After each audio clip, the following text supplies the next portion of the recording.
treasure, riches, money, stonks. We have so many words that we use to describe our wealth. But, like so much in our lives, our wealth is only valuable so long as it's in our possession. To protect it, we construct vast and complex buildings, hulking behemoths of earth and stone, to guard our treasure. To protect that which drives us, which defines us, and which consumes us. This is the story of one such guardian of fortune. This is the story of the Aenoriian Vault of Trust. Today in the Lore Corner. This story begins with a promise of cooperation, of unity, a promise of trust. For in those days, the days before the fall of the Midnight King, trust was rare and precious. So, as the chiefs of the 5 wandering clans came together to form the Sigil Peak Confederacy, they made a promise to each other. Each clan chief would present a portion of his or her people's wealth as a sign of trust. Treasures collected over the centuries, priceless relics and artifacts of master craftsmen, magical origin, rare and mythical materials, all were presented. These tributes would be locked away in a vault and protected by the most powerful warriors and spells of each clan, so that no single individual had unrestricted access to this great shared fortune. They would call this place the Vault of Trust, and the brave warriors who protected it, the Keepers. This vault, though no secret, remained untouched by the hands of greed for many years.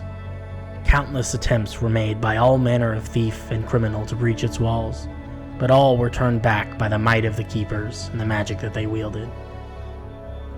Word spread far and wide across the land of an impenetrable vault, guarded by warriors of legend and filled with unimaginable treasures. It was said that the vault was the safest place in existence, that it would stand 1,000 years without falter.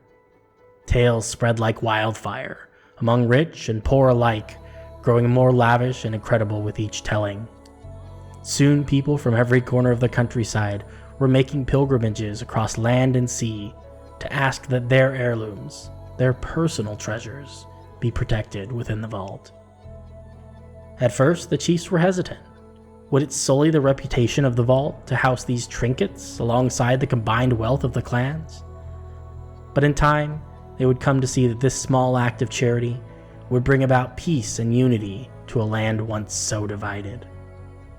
The vault became a place of the people's treasure, filled to the ceiling with items from commoners and nobles alike.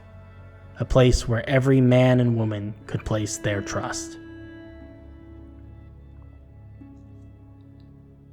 Then came the fall, a battle of unimaginable destruction and bloodshed, the defeat of an ancient evil, the rise of a shining city from the ashes, the founding of a nation, and the crowning of its king. The very land itself was broken and ruined, trampled by the boots of war, soaked in blood, and pulverized by the magical explosion that was the death throes of a dying god. The Sigil Peak Confederacy was no more. The mountain for which it was named was no more. And the vault, with all of its treasures, was no more. It was the beginning of a new age, the age of Aenoria.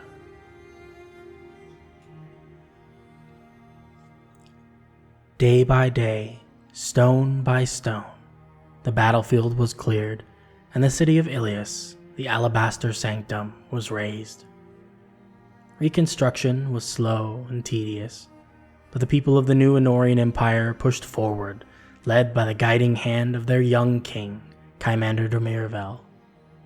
As the many hands sifted through the remains of the mountain that was, a tunnel was revealed, buried but still somehow intact.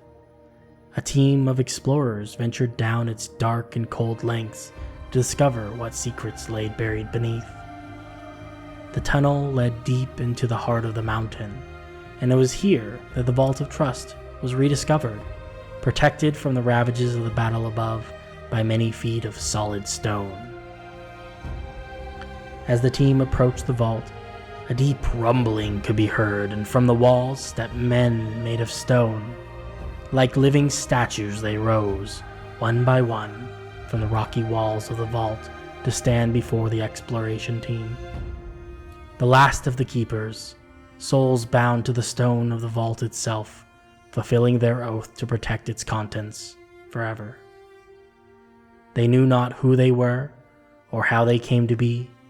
They recognized neither face nor word, minds filled with singular and unflinching intent.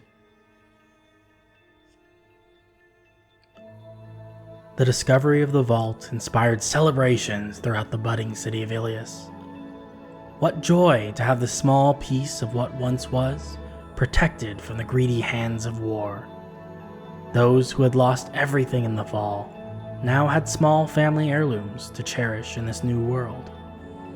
The king himself declared this day a national holiday, Trust Day, and vowed to do whatever necessary to restore the vault to its former glory.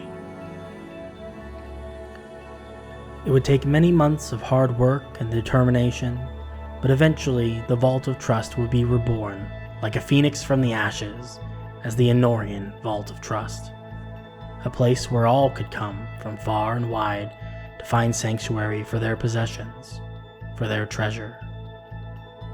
The new vault was expanded, and above it a beautiful building of white magical stone was constructed.